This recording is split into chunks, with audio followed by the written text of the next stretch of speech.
So hello and welcome back to the 12-minute HR Dive podcast. I'm your host, Tobias Wilson.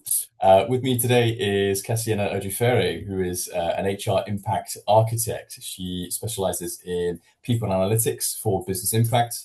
She'll work with C-suite professionals to redesign HR systems, data, workflows, so that the HR contribution is clear, measurable, and trusted at the board level.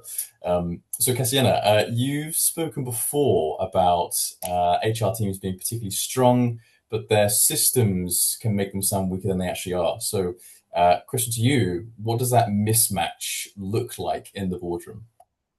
Okay, yes.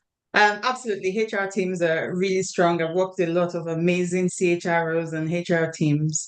But historically, HR processes and systems have been built around admin, which takes a lot of time and not linked to financial impact. And so therefore there's a mismatch between the board language versus what HR is saying. And a typical example is, picture a boardroom meeting where finance and HR in this case is actually invited to the table because some HR teams are still waiting to get invited to the table, but in this case HR is there.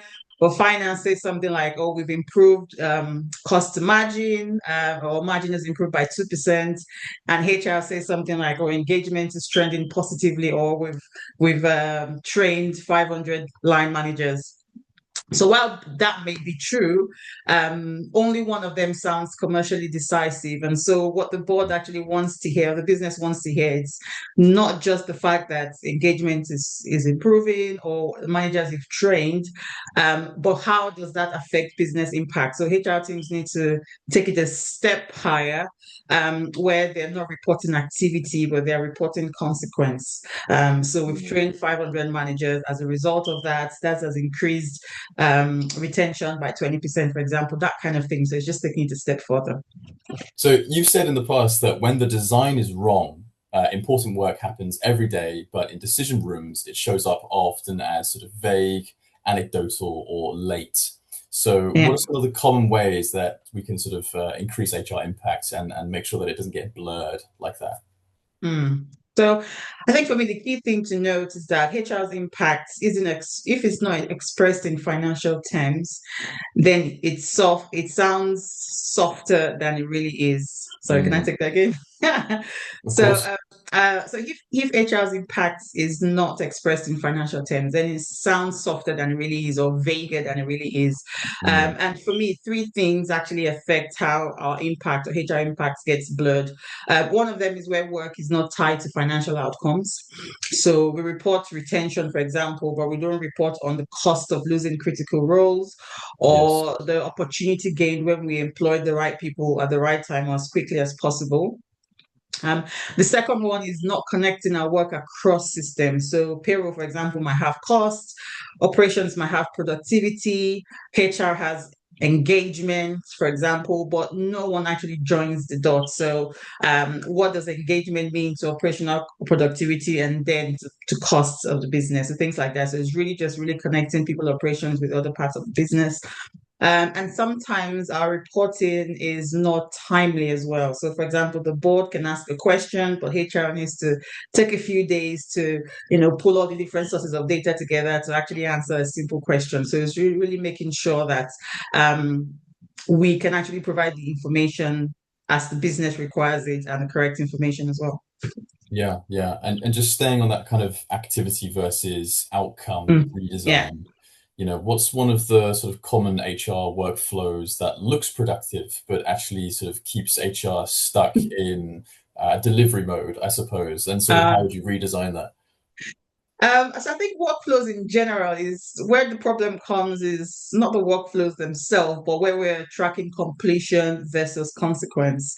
And Mm, a good example, one example is performance reviews, right? So, I've made the mistake in the past myself where we've created, nice workflows around performance reviews. We're tracking completion rates and we're celebrating 95% completion, for example.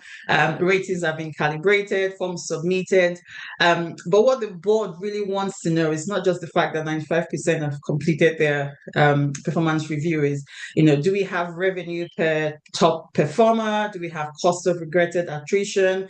Do we have the cost of underperformance? So it's really just taking completion measures from just compliance to outcome metrics that measure commercial risks and opportunity gained. Mm-hmm. And so I guess kind of focusing on that sort of final piece then, what makes people data, I guess, decision ready and board safe? How does that shift HR from like being, defending a thesis or defending the numbers to actually sort of steering the capital and the headcount decisions? Yeah, so four things I ensure that we ensure our clients get right is that the data is reconciled, it's connected, is risk-based or risk quantified, and opportunity gained as well, and proactive. And so I mentioned before that, sometimes by the time we provide the data, it's too late. So HR needs to have answers to questions before they arrive.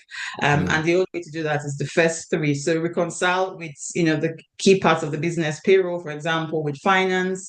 Headcount must match cost reality. The second one is being connected to capital decisions. So, for example, hiring plans linked to revenue and margin assumptions. So most times, hiring plans or headcounts is separate, it's not actually linked to capital decisions.